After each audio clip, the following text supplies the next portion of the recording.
Hello hi welcome back to my mini vlog. ಎಲ್ಲರೂ ಹೇಗಿದ್ದೀರಾ? So ಇದು ಸಂಡೇ ಮಾರ್ನಿಂಗ್. ಟೆರಸ್ ಮೇಲೆ ಹಾಗೆ ವಾಕಿಂಗ್ ಹೋಗಿದ್ದೆ. ಸೊ ಎಲ್ಲ ಫ್ಲವರ್ಸ್ ಚೆನ್ನಾಗಿ ಕಾಣಿಸ್ತಾ ಇತ್ತು. ಹಾಗೆ ಒಂದು ಕ್ಲಿಪ್ಪಿಂಗ್ ಮಾಡ್ಕೊಂಡು ಕೆಳಗಡೆ ಬಂದೆ. ದಿನ ಬೆಳಗ್ಗೆ ಅಂದರೆ ಎಲ್ಲ ತಾಯಂದಿರಿಗೂ ಏನಪ್ಪ ಟಿಫನ್ ಮಾಡೋದು ಅಂತ ಒಂದು ಕ್ವೆಶ್ಚನ್ ಮಾರ್ಕ್ ಎಲ್ಲರ ಮೈಂಡಲ್ಲಿ ಇದ್ದೇ ಇರುತ್ತೆ. ಸೊ ಅದೇ ಥರ ಇವತ್ತು ನನಗೂ ಏನು ಮಾಡೋದು, ಸಂಡೇ ಬೇರೆ ಅಂತ ಇತ್ತು. ಸೊ ಹಾಗೆ ಫ್ರಿಡ್ಜ್ ಓಪನ್ ಮಾಡಿ ನೋಡಿದ್ರೆ ದೋಸೆ ಇಟ್ಕೊಂಡು ಕಾಣಿಸ್ತು. ಸುಮ್ಮನೆ ಸಿಂಪಲ್ಲಾಗಿ ಇವತ್ತು ಬೆಣ್ಣೆ ದೋಸೆ ಮಾಡಿಕೊಂಡು ಆಲೂಗಡ್ಡೆ ಪಲ್ಯ ಮಾಡ್ಕೊಳ್ಳೋಣ ಅಂತ ಅಂದ್ಬಿಟ್ಟು ಮಾಡ್ಕೊಳ್ತಾ ಇದ್ದೀನಿ. ಸೊ ಆಲೂಗಡ್ಡೆ ಕೂಡ ಬೇಯಕ್ಕೆ ಇಟ್ಕೊಂಡು ದೋಸೆ ಹಿಟ್ಟು ಕೂಡ ಫ್ರಿಜ್ಜಿಂದ ತೆಕ್ಕೊಂಡು ಅದಕ್ಕೆ ಉಪ್ಪು ನೀರು ಎಲ್ಲ ಹಾಕ್ಕೊಂಡು ರೆಡಿ ಮಾಡಿ ಇಟ್ಕೊಂಡೆ.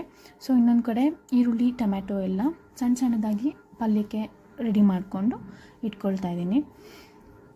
ಸೊ ಪಲ್ಯ ಮಾಡ್ಕೊಂಬಿಡೋಣ ಅಂತ ಒಗ್ಗರಣೆಗೆ ಇಡ್ತಾಯಿದ್ದೀನಿ. ಅದಕ್ಕೆ ಸ್ವಲ್ಪ ಎಣ್ಣೆ ಹಾಕಿ ಸಾಸಿವೆ, ಜೀರಿಗೆ, ಕಡಲೆಬೇಳೆ, ಉದ್ದಿನಬೇಳೆ ಸ್ವಲ್ಪ ಗೋಲ್ಡನ್ ಬ್ರೌನ್ ಆಗೋವರೆಗೂ ರೋಸ್ಟ್ ಮಾಡಿಕೊಂಡು ಅದಕ್ಕೆ ಕರಿಬೇವು ಮತ್ತು ಹಸಿಮೆಣ್ಸಿನ್ಕಾಯಿ ಹಾಕ್ಕೊಂಡು ಅದಕ್ಕೆ ಈರುಳ್ಳಿ, ಉಪ್ಪು ಹಾಕ್ಕೊಂಡು ಅದು ಸ್ವಲ್ಪ ಕಲರ್ ಚೇಂಜ್ ಆಗೋವರೆಗೂ ರೋಸ್ಟ್ ಮಾಡ್ಕೋಬೇಕು.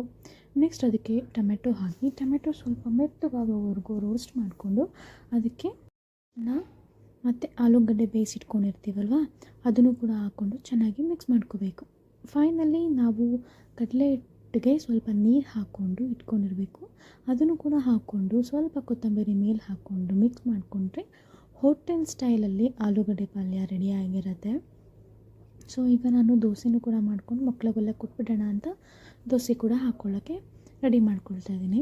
ಸೊ ದೋಸೆ ನಮಗೆ ಫುಲ್ಲು ಕ್ರಿಸ್ಪಿಯಾಗಿ ಬರಬೇಕು ಅಂತ ಅಂದರೆ ತವಾಗೆ ನಾವು ಈರುಳ್ಳಿನ ಕಟ್ ಮಾಡಿಬಿಟ್ಟು ಅದರಲ್ಲಿ ಚೆನ್ನಾಗಿ ಉಜ್ಜಿ ಆಮೇಲೆ ದೋಸೆ ಹಾಕೋದ್ರಿಂದ ದೋಸೆ ಫುಲ್ಲು ಕ್ರಿಸ್ಪಿಯಾಗಿ ಬರುತ್ತೆ. ಸೊ ಈಗ ನಾನು ದೋಸೆ ಹಾಕ್ಕೊಂಡು ಅದಕ್ಕೆ ಸ್ವಲ್ಪ ಎಣ್ಣೆ ಮತ್ತು ಬೆಣ್ಣೆ ದೋಸೆ ಮೇಲೆ ಸ್ಪ್ರೆಡ್ ಮಾಡಿಕೊಂಡು ದೋಸೆ ಸ್ವಲ್ಪ ಕ್ರಿಸ್ಪಿಯಾಗಿ ಬೇಯೋವರೆಗೂ ವೆಯ್ಟ್ ಮಾಡಿಕೊಂಡ್ರೆ ಸೂಪರಾಗಿರೋ ದೋಸೆ ರೆಡಿಯಾಗಿರುತ್ತೆ.